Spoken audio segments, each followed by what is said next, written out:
How to hide or unhide comments on Instagram. Hello guys, this is Atticus and welcome back to another tutorial video. In today's video, I'm gonna teach you how you can hide or unhide comments on Instagram. So before we begin, if you guys are new to our channel, hit down below and hit the subscribe button so you don't miss out on our future videos. Also, press the bell icon so you get notified when we release our new videos. Now let's begin. First of all, what you'll have to do is open up your Instagram and then go to any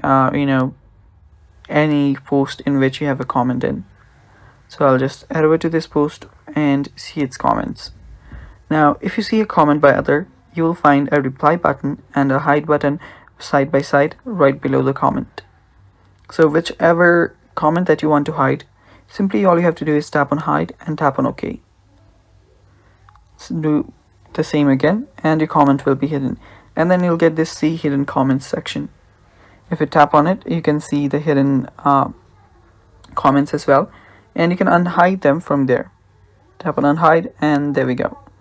And that's how you can hide or unhide comments on Instagram. And that's it for today. Thanks for watching. Stay tuned for more upcoming videos and bye bye.